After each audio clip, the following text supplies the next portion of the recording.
Good day to all. Today I'm here again with a new subject and which definitely you will like it. Credit card and EMI payments. Is it a trap or you can use as a tool?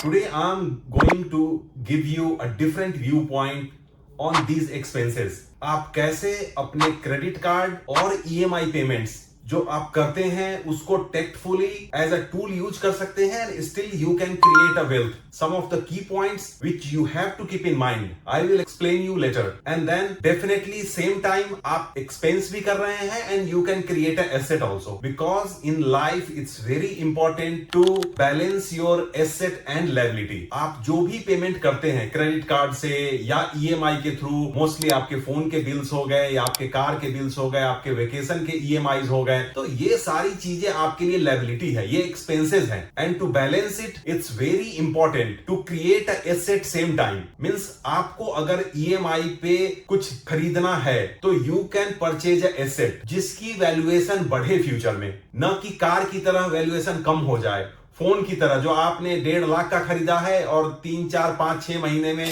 वो 60, 70, 80 हजार का रह जाए. Means inflation is eroding to your asset. आप जो भी खरीद रहे हैं उसकी वैल्यू बढ़ने के बजाय कम हो रही. So these all expenses you have to control. तो चलिए कुछ की पॉइंट्स के थ्रू हम समझने की कोशिश करते हैं कि how and what to do. Now the first thing is very important to understand how these credit card bills and EMI monthly payments is destroying your wealth. आप जब भी पेमेंट में डिले करते हैं अपने क्रेडिट कार्ड के bills के या आप लेट पे करते हैं तो you need to understand that all together 30 से 40% का इंटरेस्ट इसके ऊपर कंपनीज लेवी करती है. सेम वे अगर आप इंस्टॉलमेंट मिस करते हैं तो वो इंस्टॉलमेंट आपका एट द एंड पे करना पड़ेगा, जिसको throughout the tenure you have to pay the interest. और इन सब के जो इंटरेस्ट होते हैं वो कंपाउंडिंग होते हैं. मींस अगर आप 50,000 का डिफॉल्ट करते हैं तो all together you will ending in paying 80,000 और 90,000 और 1 lakh against that principal amount. तो यह बहुत जरूरी है कि आप कंट्रोल्ड वे में यूज करें और अपने बिल्स की पेमेंट बहुत ही रेगुलरली करें, क्योंकि अगर इस कंपाउंडिंग इंटरेस्ट को अपने इन्वेस्टमेंट आपने जो किया हुआ है उसके रिटर्न से कंपेयर करेंगे तो आपके इन्वेस्टमेंट पे रिटर्न 12 से 15 मैक्सिमम आ सकता है.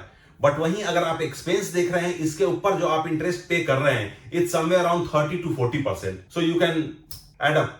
Now the second key focus point is EMI lifestyle and inflation. Means आज न्यू जनरेशन के लिए यह एक ट्रेंड हो गया है कि okay whatever you dream you just go and get it. Okay installment pay कर देंगे, बट एट द एंड आपको इससे नुकसान क्या हो रहा है इसको आप एनालाइज नहीं करते हैं. आप फोन EMI पे लेते हैं, आपका कार EMI पे है, आपके फर्नीचर्स EMI पे हैं, आपकी जो वेकेशंस है वो EMI पे, एवरीथिंग आपने EMI पे तो कर दिया है. मींस जो खर्च आपने आज किया है वो फ्यूचर में आप उस पे करेंगे. अगर मैं इसको थोड़ा अकाउंटिंग टर्म में एक्सप्लेन करूं तो means you are spoiling your cash flow. आपके इनकम साइड पे तो लिमिटेड है, your cash in is unlimited, but out going expenses is going high and high means there is a less saving. You are not able to save anything क्योंकि आपकी जो भी earnings हैं वो आपके monthly installment में चले जा रहे हैं. So this needs to be balanced. How?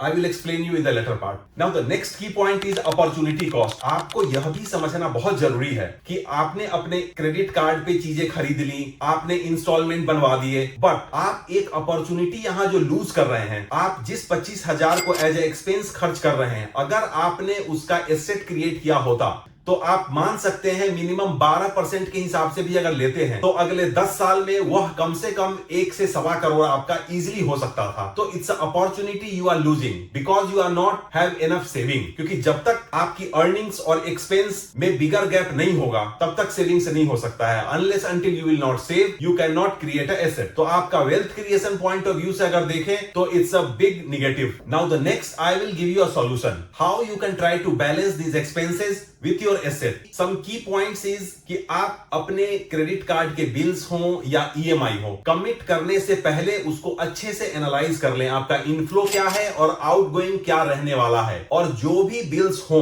वह बिल्कुल ऑन टाइम पे करें सो दैट कि कोई सरचार्ज पे करने की जरूरत नहीं हो, कोई कंपाउंड इंटरेस्ट पे करने की जरूरत नहीं हो. नेक्स्ट, आपको क्रेडिट कार्ड से जितने भी रिवार्ड्स मिलते हैं, पे बैक मिलते हैं, इन सब चीजों का भी आप स्मार्टली यूटिलाइज कर सकते हैं. नेक्स्ट इज कि buying expense items on credit card and EMIs is fine, but always first of all you try to create a asset, means somehow you try to engage in such a product जो आपका asset हो, जिसकी valuation बढ़े। जैसे कि अगर property की बात करते हैं तो आप ईएमआई पे भी अपने बजट के अकॉर्डिंगली कुछ प्रॉपर्टी ले सकते हैं जो इन्फ्लेशन को भी बीट करेगा, और फ्यूचर जो आज 50 लाख का है, 25 लाख का है, कल को साल, 2 साल, 5 साल, 7 साल, आप जितने साल भी रखते हैं उसकी वैल्यूएशन बढ़ने ही बढ़ने वाली है। इसी तरीके से मान लीजिए आप म्यूचुअल फंड करते हैं, आप इक्विटी में थोड़ा बहुत इन्वेस्ट करते हैं, आप एसआईएफ लेते हैं, तो बहुत सारे अपने पास टूल्स हैं। Depending on your fund availability आप इसमें इंगेज कर सकते हैं अपने आप को। मींस अगर मैं नटसेल में आपसे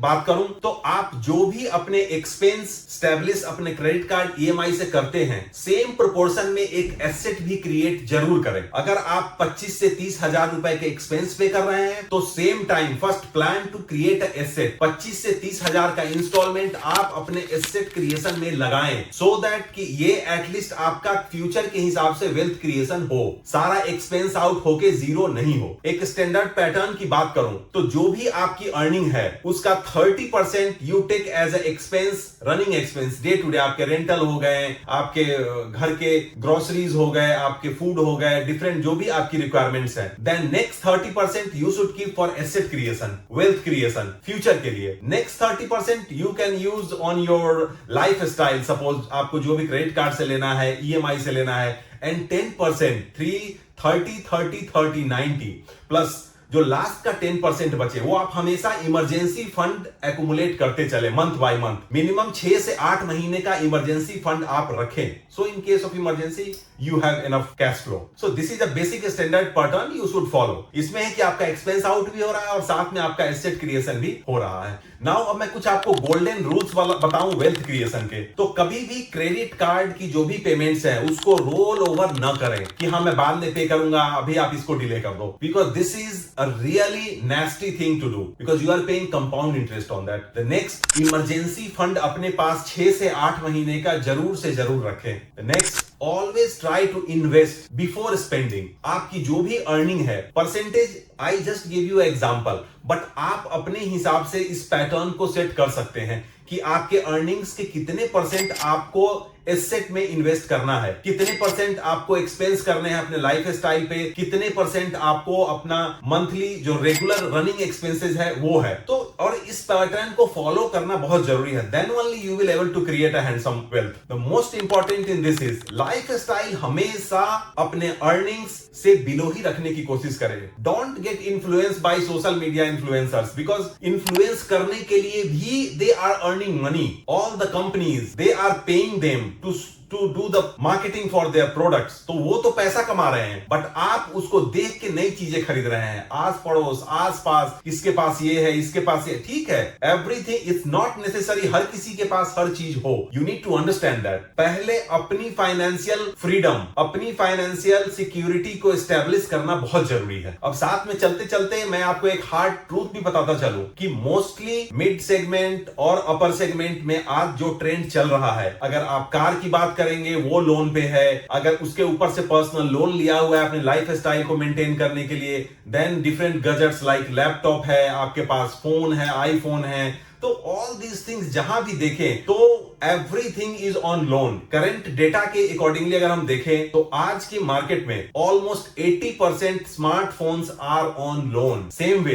अगर कार की बात करें तो 60 to 70% कार्स जितने हैं वो सब लोन पे हैं, घर भी लोन पे हैं 60 to 70%, but it's a asset. तो ये तो बहुत अच्छी चीज है कि घर जब भी आप लोन पे लेते हैं तो वैल्यूएशन बढ़ रही है आपकी, और ये जो भी आप इंस्टॉलमेंट दे रहे हैं इसमें टैक्स सेविंग भी आपका हो रहा है, और प्लस आप वेल्थ क्रिएशन कर रहे हैं। तो this is a good thing, but expenses whatever you are doing you need to control it. So overall if I will conclude this topic, तो आपको यह समझना बहुत जरूरी है कि first of all you make a chart of your income, और उसमें कैसे आप एलोकेट करते हैं कि आपको इन्वेस्ट कितना करना है, स्पेंड कितना करना है, लाइफ स्टाइल पे क्या इन्वेस्ट करना है, and accordingly you should follow it. बिल्कुल डिसिप्लिन वे में अगर आप करेंगे तो definitely you can win this race, और आप 45, 50, मैक्सिमम 55 तक पहुंचते पहुंचते फाइनेंशियल सिक्योर भी अपने आप को कर सकते हैं और फाइनेंशियल फ्रीडम भी हो सकते हैं आप, सो दैट कि after you don't have much stress. इसी तरह के मोर इंफॉर्मेटिव वीडियो के लिए don't forget to subscribe my channel